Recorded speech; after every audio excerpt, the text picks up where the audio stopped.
இறையேசுவிலே பிரியமான சகோதர சகோதரிகளே, உங்கள் எல்லோருக்கும் ஆண்டவராகிய இயேசு கிறிஸ்துவின் பெயரால் காலை வணக்கங்கள் மற்றும் வாழ்த்துக்கள். நான் உங்கள் அகஸ்டின் வேதியன். இன்று ஜூன் மாதம் 17ஆம் தேதி 2025ஆம் ஆண்டு. ஆண்டவரின் மடியில் 5 நிமிடங்கள். சீராக்கின் ஞானம் இவ்வாறு சொல்லுகிறது. அதிகாரம் 35 இறைவசனம் 9. உன்னத இறைவன் உனக்கு கொடுத்திருப்பதற்கு ஏற்ப நீயும் அவருக்கு கொடு. உன்னால் முடிந்த அளவுக்கு தாராளமாக கொடு. சீராக்கின் ஞானம் 35:9. உன்னத இறைவன் உனக்கு கொடுத்திருப்பதற்கு ஏற்ப நீயும் அவருக்கு கொடு. உன்னால் முடிந்த அளவுக்கு தாராளமாய் கொடு. ஏசப்பா சொல்லுவார், ஒரு சிறியோருக்கு ஒரு கிணம் தண்ணீர் கொடுத்தாலும் அதற்கு கைமாறு பெறாமல் போகார்.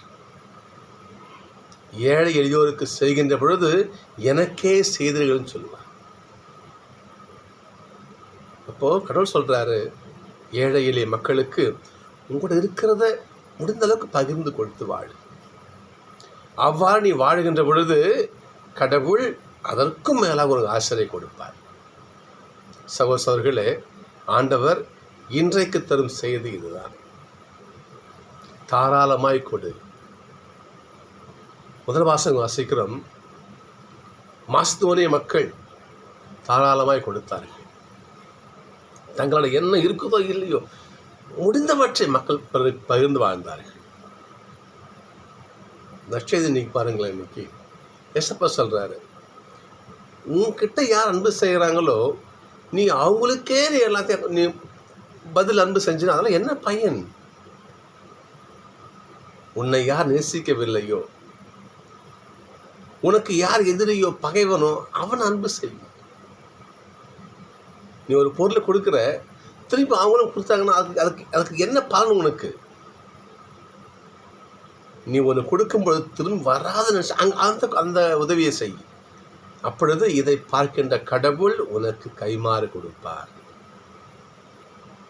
கடவுள் பிலிப்பியர் வாசிக்கலாம். நம்ம கடவுள் தன்மையில் விளங்கிய அவர் தனக்கான எல்லாவற்றையும் விட்டு அடிமையின் கோலம் கொண்டார்.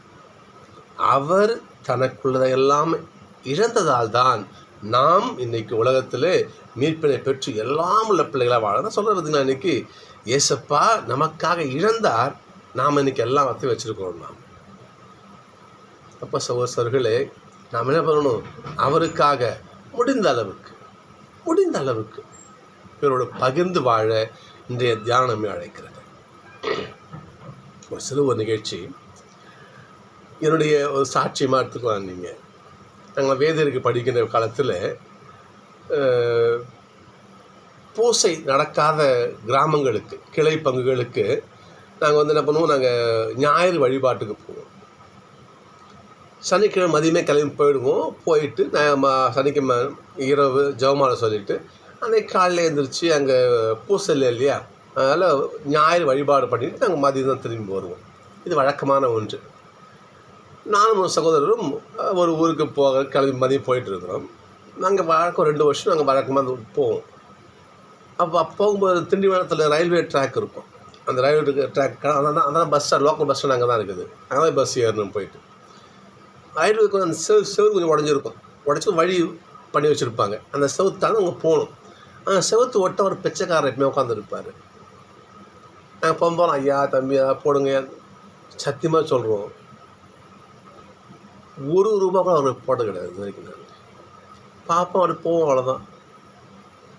ஆனால் அன்று நாங்கள் பார்த்த நிகழ்வு, இதுக்கு முன்னாடி என்ன பண்ணுறாங்க, ஒரு அம்மா தன் குழந்தைய கையில் பிடிச்சிட்டு மிஞ்சி போனால் ரொம்ப குழந்தை, சின்ன ஒரு பிஞ்சு. அது அந்த குழந்தை கையில் அவங்க அம்மா கொய்யாப்பழம் கொடுத்தாங்க. சின்ன துண்டு குழந்தை கையில் ஒரு கொய்யாப்பழம் வேஸ்ட் பாருங்க பார்ப்போம்.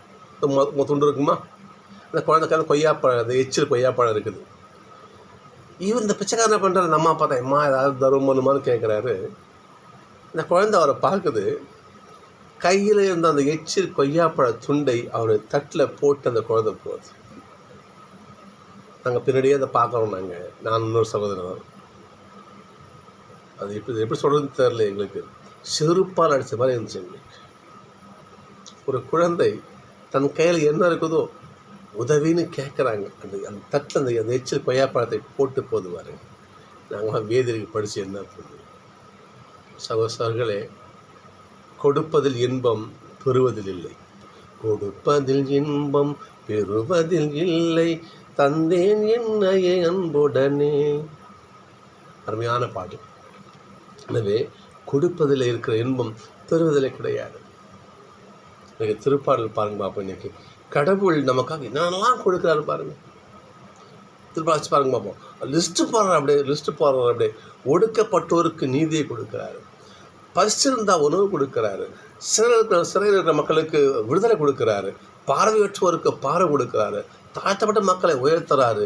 நீதிமான்களை அன்பு செய்கிறாருன்னு பாருங்க பார்ப்போம். இவ்வளவு கடவுள் நம்ம பெற்றுக்கொண்டு நாம் எதையுமே பிறகு கொடுக்காமல் இருப்பது எந்த வகையில் நியாயம்? யோசிச்சு பார்க்கணும். நாம் அருள்வாக்கு வானொலியில் ஒரு நிகழ்வு கேட்டேன். சொன்னாங்க,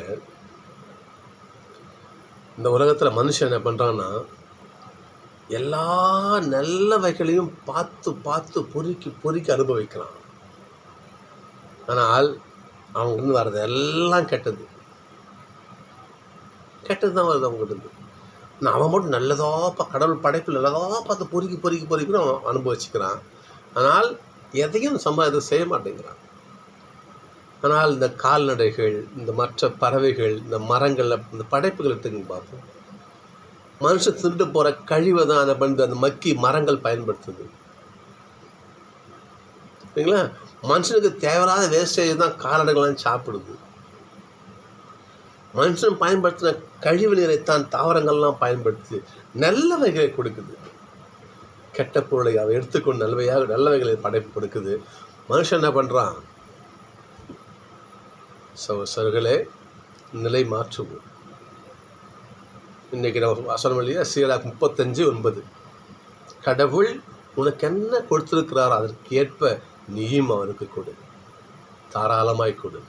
அதுக்கு கோயிலில் போய் கொட்டுறது கிடையாது. ஏழை எளியோருக்கு செய்கின்ற பொழுது எனக்கே செய்தீர்கள், எசப்படை வார்த்தை. சகோதரர்களே, ஏழை எளிய மக்களிலே கடவுள் வாழ்கிறார். ஏழையின் சிரிப்பிலே இறைவன் இருக்கிறார். எனவே நம்மால் முடிந்த மட்டும் ஏழை எளிய மக்களுக்கு அன்பு செய்து இருப்பவற்றை பகிர்ந்து வாழ்வோம். இந்த பகிர்வினால் மிக பெரும் ஆசிரியர் கடவுளுடைய திருக்கரத்தில் நம்ம வந்து சேரும். இந்த சந்தேகமே கிடையாது. யோசிச்சு பாருங்க பார்ப்போம். தங்கடங்கிறத கொடுத்தவங்களுக்கு பெயர் இன்னும் அனைத்தரசாக எடுத்துங்க பார்ப்போம். கல்கத்தா வீதிகளிலே தன்னுடைய ஆதரவற்ற இல்லத்திற்கு நன்கொடை வாங்க போனாங்களாம். ஒரு கடையாக போனாங்க இருக்குது. ஒரு கடைக்காரன் என்ன பண்ணோன்னா அம்மா கையில் எச்சில் காய துப்புனாங்க. இப்போ அம்மா சொன்னாங்களாம், இந்த எச்சிலை நான் வச்சுக்கிறேன், என்னுடைய ஆசிரமத்தில் நிறைய பிள்ளைங்க பசியாக இருக்கிறாங்க, அவங்களுக்கு ஏதாச்சும் கொடுங்க என்று எச்சிலை துடைத்து கொண்டு மீண்டும் கையாந்தினாங்களாம் அவங்ககிட்ட. சொல்களே, அந்த கடைக்கார மனம் மாறி உதவி செய்தார்னு நம்ம அந்த அம்மா வரலாற்றில் வாசிக்கிறோம். நாம் சொல்களே, கொடுப்பதால் கெட்டு போவது கிடையாது. எனவே நம்மால் முடிந்ததை ஏழை எளிய மக்களுக்கு கொடுப்போம். கடவுள் நம்மை நிறைவாக ஆசீர்வதிப்பார்.